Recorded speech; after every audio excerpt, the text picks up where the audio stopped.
Breaking news, ang pinuno ng Hamas na si Ismail Haniyeh ay pinaslang sa Tehran. Isa sa pinakamatataas na pinuno ng Hamas, si Haniyeh ay tinarget at pinatay sa Iran noong Miyerkules, July 31, ayon sa pahayag ng Revolutionary Guards Corps ng Iran. Inihayag ng Revolutionary Guards ng Iran na si Ismail Haniyeh, isang kilalang pinuno ng Hamas, ay pinatay sa Tehran. Si Haniyeh ay iniulat na nasa lungsod upang dumalo sa seremonya ng panunumpa ng Pangulo ng Iran na si Masoud Pezeshkian noong Martes. Iniulat na pinamunuan niya ang mga operasyong pampulitika ng Hamas mula sa pagka-exile sa Qatar. Ang Iran ay hindi nagbigay ng mga detalye kung paano pinatay si Haniyeh at sinabi ng guard na ang pag-atake ay nasa ilalim ng investigasyon. The residence of Ismail Haniyeh, head of the political office of Hamas Islamic Resistance, was hit in Tehran, and as a result of this incident, him and one of his bodyguards were martyred, ayon sa pahayag ng SEPA ng Islamic Revolutionary Guard Corps news website. Walang sino man ang umangkin ng pananagutan sa pagpatay kay Ismail Haniyeh, ngunit mabilis na bumagsak ang hinala sa Israel. Nauna nang nangako ang bansa na pupuntiryahin si Haniyeh at iba pang pinuno ng Hamas bilang tugon sa pag-atake ng grupo noong October 7, 2023 sa Israel na nagresulta sa pagkamatay ng 1,200 na katao at pagdukot ng humigit kumulang 250 na individual. Ngunit ang Iranian state television analysts ay agad na itinuro ang Israel. Bagamat hindi pa nagkomento ang Israel sa insidente, kilala ito sa hindi pagkilala sa mga pagpaslang na isinagawa ng Mossad intelligence agency nito. Ang Israel ay pinaghihinalaan din na nagsasagawa ng isang taon na kampanya na nagtatarget sa mga Iranian nuclear scientists at iba pang sangkot sa atomic program ng bansa.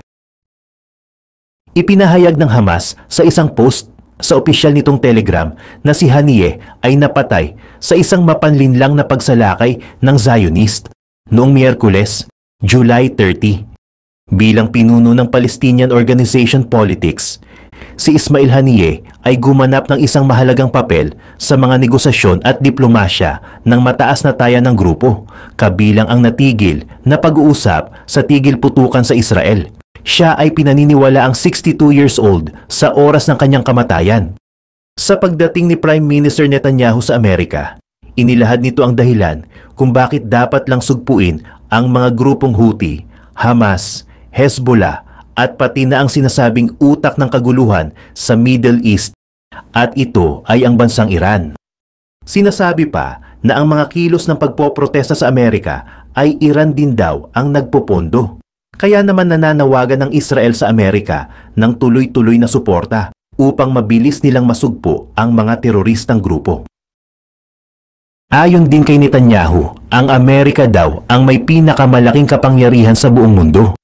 Ang mga matataas na kalidad ng mga armas at mga makabagong kagamitang pandigma ang magpapatunay sa sinabi na ito ni Netanyahu. Iran is virtually behind all the terrorism, all the turmoil, all the chaos, all the killing. And that should come as no surprise. When he founded the Islamic Republic, Ayatollah Khomeini pledged, "We will export our revolution to the entire world. We will export the Islamic revolution to the entire world." Now ask yourself, which country ultimately stands in the way of Iran's maniacal plans to impose radical Islam on the world? And the answer is clear. It's America, the guardian of Western civilization and the world's greatest power. Dagdag pa ni Netanyahu, gusto muna umanong makontrol ng Iran ang Middle East bago nito simulan ang pakikipaglaban sa tunay nitong kalaban, at yan ay ang basang Amerika. Kaya naman, kinakailangan muna ng Iran na alisin ang hadlang sa Middle East, at ito ay ang Israel kung saan kaalyado ito ng US at naniniwala sa isang demokrasya. Isang pagbubunyag din ang isinagawa ni Netanyahu, kung saan sinasabi nitong ang Iran daw ang may pakana ng pag-assassinate kay Trump kamakailan lang. Last month, we heard a revealing comment, ostensibly about the war in Gaza, but about something else. It came from the foreign minister of Iran's proxy, Hezbollah, and he said this: "This is not a war with Israel. Israel," he said, "is merely a tool. The main war, the real war, is with America. Iran's regime has been fighting America from the moment it came to power. In 1979, it stormed the American embassy. It held scores of Americans hostage for 444 days. Since then, Iran's terrorist proxies have targeted America in the Middle East and beyond. In Beirut, they killed 241 U.S. servicemen. In Africa, they bombed American embassies. In Iraq, they supplied explosives to maim and kill thousands of American soldiers. In America, they actually sent death squads. They sent death squads here to murder a former Secretary of State and a former National Security Advisor. And as we recently learned, they even brazenly threatened to assassinate President Trump. Hindi lamang daw nakikipaglaban ng Israel para sa sarili nito, kung hindi para na din sa US. Ayon pa sa babala ng Israel sa mga kalaban nito, kung sino man daw ang kakalaban sa Israel ay magbabayad daw ng malaki. For Iran, Israel is first, America is next. So when Israel fights Hamas, we're fighting Iran. When we fight Hezbollah, we're fighting Iran. When we fight the Houthis, we're fighting Iran. And when we fight Iran, we're fighting the most radical and murderous enemy of the United States of America. And one more thing. When Israel acts to prevent Iran from developing nuclear weapons that could destroy Israel and threaten every American city, every city that you come from, we're not only protecting ourselves, we're protecting you.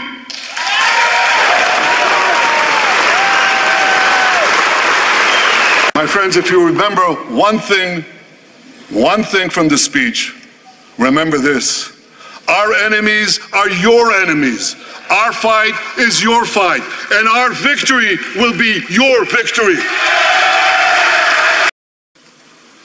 All our enemies should know this: those who attack Israel will pay a very heavy price. Samantala, sa ibang mga balita, ang kauna-unahang joint patrol sa pagitan ng magkaalyadong bansa na China at Russia ay sinimulan sa North Pacific Ocean ng dalawang bansa, kabilang na ang Bering Sea na malapit naman sa karagatan ng Alaska. Ilang ulit na nagsagawa ng ocean patrols ang mga aircraft at bomber ng dalawang bansa sa nasabing lugar. Ang joint patrol ay ang sinasabing unang pagkakataon na nagsama ang dalawa sa North Pacific area. Ayon din sa paglilinaw ng dalawang bansa, wala naman daw silang target sa isinagawa nilang operasyon. Samantala, ayon sa North Canadian Aerospace Defense Command o kilala din bilang NORAD, kanila umanong na-intercept ang mga bombers sa international space, ngunit ayon din sa kanila, hindi naman daw banta ang mga ito. Samantala, sinasabi naman na isa umano itong provocation ayon kay Alaskan Senator Murkowski. Ayon naman kay Lloyd Austin na nakahanda umano sila na rumesponde kung sakaling tumawid ang nasabing joint patrol sa kanilang teritoryo. Batay naman sa pahayag ng China, ang ginagawa umanong joint patrol na ito ay walang kinalaman sa anumang international at regional situation. Matapos matuklasan ang nuclear fission noong year 1930, hindi naglaon ay nalikha ng mga may matatalas na isip ang pinakamalakas na sandatang maipakikilala sa sangkatauhan. Ito ay halos 80 taon mula nang sumabog ang unang atomic bomb sa Trinity Test. Simula noon, nasaksihan ang libu-libong detonation ng nuklear. Patuloy na sinusubok, pinapabuti at pinapabilis ang ebolusyon mula sa isang perspektibo ng cosmic. Tila tayo ay nasa isang tiyak na landas ng sarili nating pagkalipol. Ang atomic bombing ng Hiroshima at Nagasaki noong August 6 at August 9, 1945 ay minarkahan ang mga panahon na kung saan ang mga sandatang ito ay naging mapangwasak. Ginagamit sa digmaan, ngunit hindi ito nangangahulugan na wala na tayo sa kakahuyan.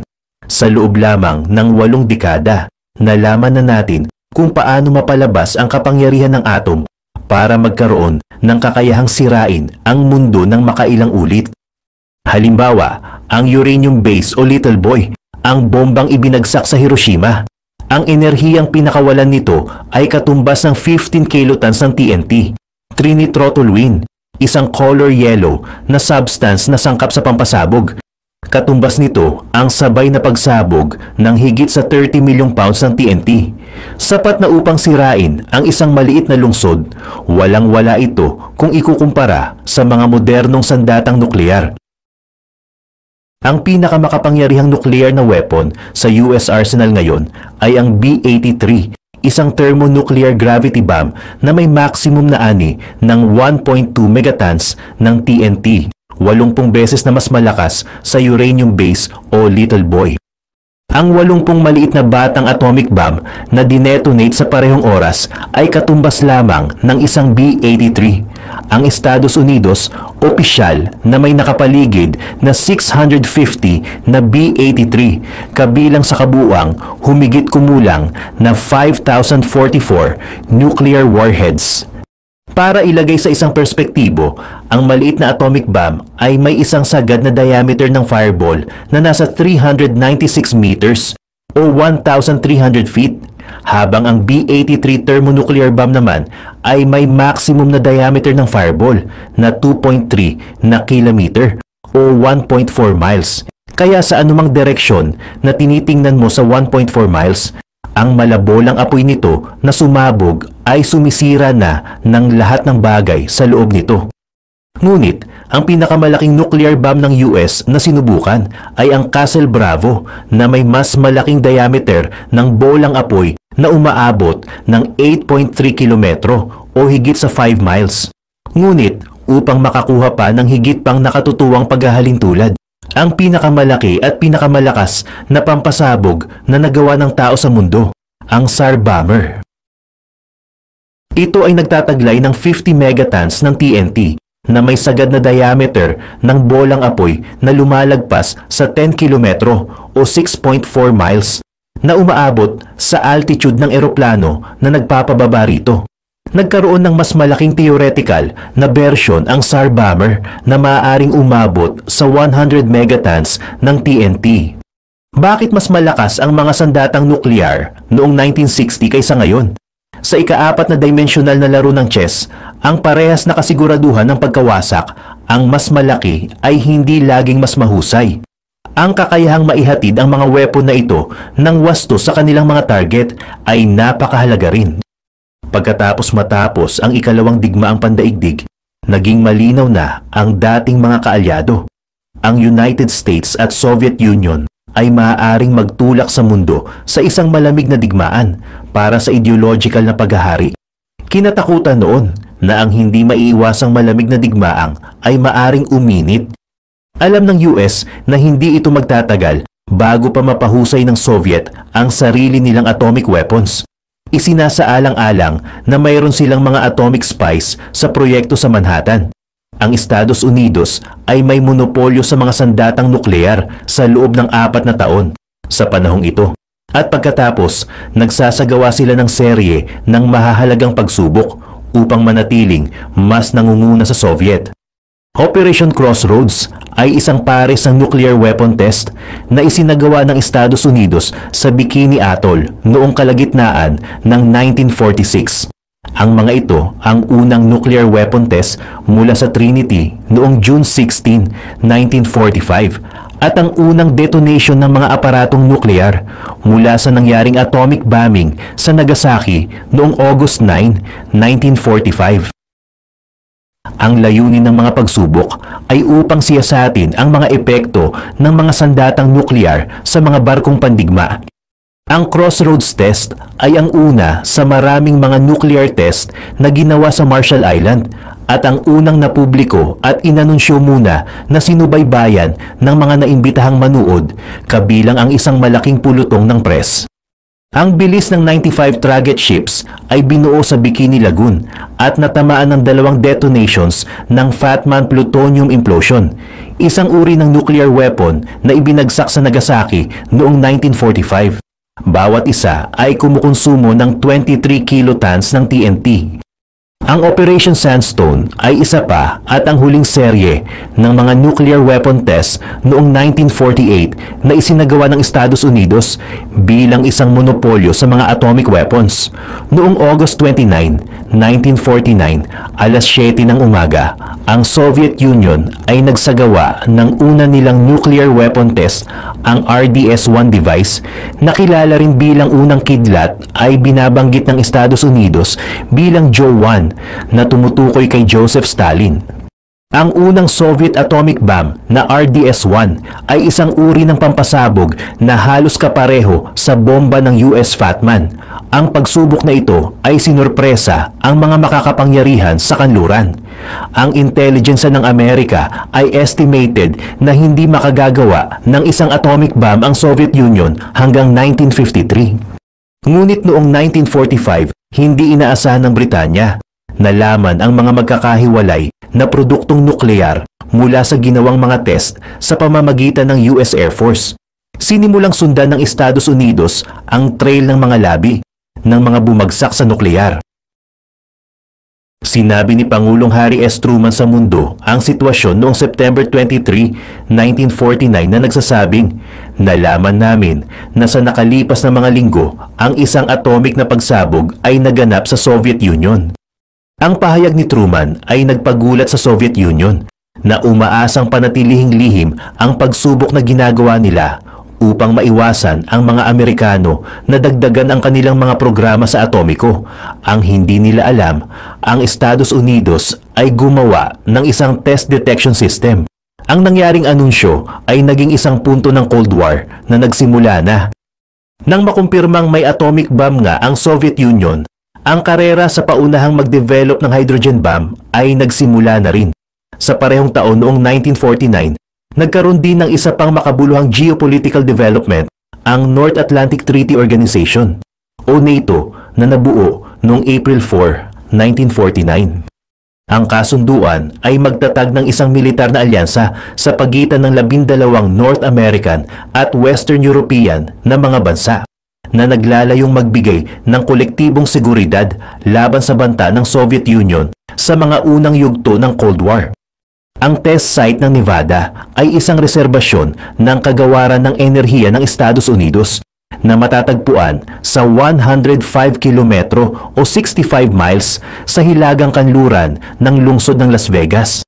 Ang site ay ang pangunahing lokasyon ng pagsubok ng mga Amerikano ng nuclear device mula 1951 hanggang 1992. 928 ang inihayag na mga test sa nuklear ay nangyari doon. Ang karamihan ay nasa ilalim ng lupa. Ang isa sa mga pinaka-popular na nuclear test na isinagawa sa Nevada Test Site ay ang Operation Upshot Knothole Test Series. Particular na sa pagsubok ng Grael na napansin dahil ito ang una at tanging bagong nuclear artillery shell na pinaputok. Inilunsad ito sa isang 280mm cannon na kilala bilang Atomic Annie. Ipinakita ng pagsubok ang pagiging posible ng nuclear artillery para sa mga tactical na weapon at nuklear sa larangan ng digmaan. Ngunit, ang evolusyon ng mga weapon at nuklear ay pumasok sa lahat ng antas noong 1952. Ivy Mike ay ang codename na ibinigay sa full scale ng isang thermonuclear device kung saan ang bahagi ng mga paputok ay mula sa nuclear fusion. Na-detonate si Ivy Mike noong November 1, 1952 ng Estados Unidos at nagtataglay ng 10.4 megatons ng TNT. Dahil sa pisikal na sukat nito at uri ng fusion fuel, ang Mike device ay hindi angkop na nadadalang sandata. Ito ay inilaan bilang isang teknikal na konserbatibong patunay na eksperimento ng isang konsepto upang patunayan ang paggamit ng konsepto para sa mga detonation ng multi-megaton. Habang nag-uunahan sa pagdevelop ng hydrogen bomb, mas pinapasidhi naman nito ang Cold War. Ang isang bagong bahagi ng mga komplikasyon ay idinagdag din sa parehong taon hanggang sa October 3, 1952. Ang Estados Unidos at Soviet Union ay ang tanging manlalarong kayang makipagsabayan pagdating sa mga sandatang nuklear.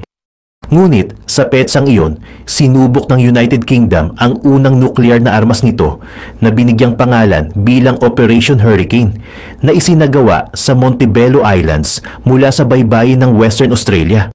Hinabol ng UK ang programang nuclear weapons nito bilang tugon sa desisyon ng Estados Unidos na mag-withdraw mula sa Nuclear Cooperation Post World War II. 9 na buwan lamang matapos ang detonation ni Ivy Mike, sinubukan ng Soviet Union ang unang thermonuclear device. Na-detonate ito noong August 12, 1953. Ang aparato na kilala bilang RDS-6 o Joe-4 sa kanluran ay nagkaroon ng 400 kilotons o mga 26 na beses. Mas mahina kaysa sa Ivy Mike device at isang maagang uri ng thermonuclear na sandata na madalas na tinutukoy bilang isang layered staged fission fusion bomb. March 1, 1954, ang Estados Unidos ay sinagawa ang Castle Bravo nuclear test sa Bikini Atoll sa Marshall Islands. Ang pagsubok na ito ay minarkahan ang unang detonations ng isang dry fuel thermonuclear hydrogen bomb. Ang pagsabog ay nagbigay ng isang walang uliran na 15 megatons ng TNT, mas mataas kaysa sa hinulaang 4 hanggang 6 na megatons. Dahilan para tanghalin itong pinakamakapangyarihang nuclear device na inilunsad ng Estados Unidos noong panahong iyon. Ang hindi inaasahang mataas na ani ay naging sanhi ng malawakang radioactive contamination, pagkalat ng mga pagbagsak ng mga debris na higit 7,000 square miles, kabilang na ang mga lugar na may naninirahan. Ang mga pagbagsak na ito ay humantong sa malubhang isyu sa kalusugan at pag-aalis para sa lokal na populasyon, pati na rin ang mga tauhan ng isang Japanese fishing vessel na nalantad sa radiation. Ang insidente ng Castle Bravo ay dumagdag sa lumalaking international na alalahanin tungkol sa mga panganib ng nuclear testing na sa kalaunan ay humantong sa bahagyang Test Ban Treaty ng 1963. Noong November 1957, sinubukan ng United Kingdom ang unang totoong hydrogen bomb na kilala bilang Grapple X. Ang aparato ay may isang ani na 1.8 megatons ng TNT at lumampas sa mga inaasahan. Bagamat karamihan sa mga ani nito ay nagmula sa nuclear fission sa halip na nuclear fusion, minarkahan nito ang entry ng UK sa Thermonuclear Club. Ngunit ang mga panuntunan ng laro ay nagbago muli sa parehong taon nang ang unang matagumpay na pagsubok ng isang Intercontinental Ballistic Missile o ICBM ay isinagawa ng Soviet Union noong August 21, 1957. Ang missile na kilala bilang R-7 Semyorka ay may saklaw na tinatayang nasa 8,000 kilometro o mga 5,000 miles at may kakayahang maghatid ng nuclear warhead para pumuntirya sa mga kontinente. Ang makasaysayang pagsubok na ito ay minarkahan ang isang makabuluhang pambihirang pagbabago sa tahimik na digmaan dahil ipinakita nito ang kakayahan ng Soviet Union na hampasin ang mga target na lampas sa mga borders nito. Binabago ang strategic balance ng kapangyarihan. Ang pag-unlad ng R-7 ay nagbigay daan para sa mga pagsulong sa paggalugad ng espasyo na humahantong sa paglunsad ng unang artificial na satellite, ang Sputnik, sa parehong taon. Bilang tugon makalipas ang isang taon, isinasagawa ng Estados Unidos ang una nilang matagumpay na pagsubok ng ICBM noong November 28, 1958.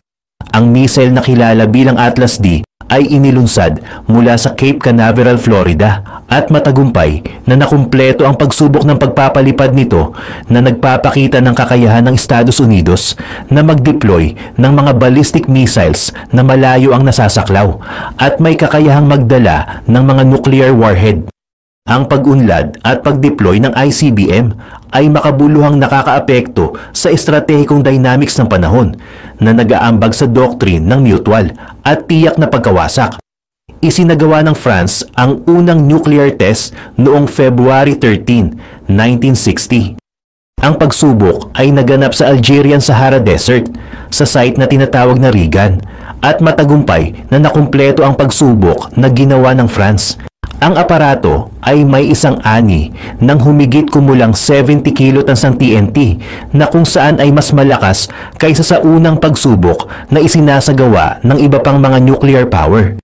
Dahil dito ay minarkahan ang entry ng France sa karerahan ng nuclear arm at itinatag ito bilang isang pangunahing nuclear power.